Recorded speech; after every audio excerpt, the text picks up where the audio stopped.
For years, it has been a ghostly landmark along Connecticut's Route 84. Rising high on a hill overlooking the city of Waterbury, the long-shuttered religious theme park, Holy Land. Built by a local attorney in the 1950s, Holy Land closed in 1984. Its tiny buildings depicting stories from the Bible have fallen into disrepair. But there's hope for Holy Land yet. The cross atop the hill has been relit, and the park has reopened to the public during daylight hours. A local group is convinced that with a little generosity and lots of prayer, Holy Land might someday be resurrected. A successful comeback story is found a half-hour east in the state capital of Hartford, where Connecticut's connection to oddity gets a governmental seal of approval. On the top floor of the old State House, next to the historic Senate chamber and a stately gilt-covered Lady Justice, one can find a two-headed calf, an upside-down alligator, and a 5-foot narwhal horn, just for starters. There's some very weird stuff in here.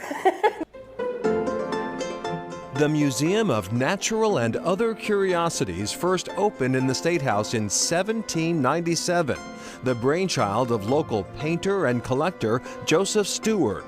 This Museum of Curiosities is kind of inspired by the tradition of wonder cabinets. The Mona Lisa of this collection is undoubtedly the two-headed calf, known by some as calf and half, though some give the nod to the two-headed pig, says Nicole Souza. The Museum of Curiosities doesn't really seem curious without a two-headed calf or a two-headed pig. So you come in and you think you're going to see some very official government building, and then you walk into this room and all of a sudden it's completely different. Different doesn't begin to describe the hidden realm of Chris Mark. He's a real visionary. The Chris Mark Castle in Woodstock, Connecticut is back on the market. Nearly 19,000 square feet of fantasy surrounded by a moat, of course. The asking price, $29 million. Make a decent offer and who knows, maybe the camels might be thrown into the bargain.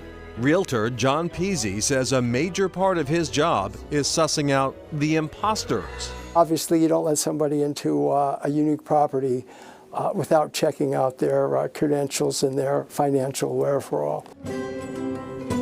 Woodstock, Connecticut is by any definition a long way from anywhere, but Mark says it was difficult finding a parcel of land with an island in a lake big enough for his dreams. Besides, he feels safe here. So always worried about nuclear war.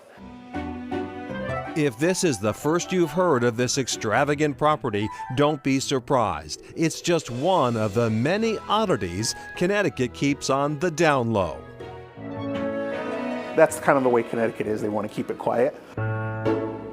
Even nutmeg natives like Nathan Nunez were kept in the dark growing up, unaware of just how much cool stuff Connecticut was hiding beneath its ordinary and seemingly conventional veneer.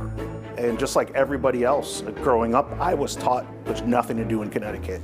And, you know, as I'm getting older now, there is so much stuff you can find. I'm almost 48 years old, and I can finally say I'm actually proud to be from Connecticut. All right, so I need to know, why is Connecticut called the Nutmeg State? Well, apparently Connecticut traders used to sell wooden nutmegs as the real thing to visiting ships, so the whole nickname of the state is really from a scam. That's Chronicle for tonight. Thanks for joining us. I'm Anthony Epler. And I'm Shana Seymour. Good night.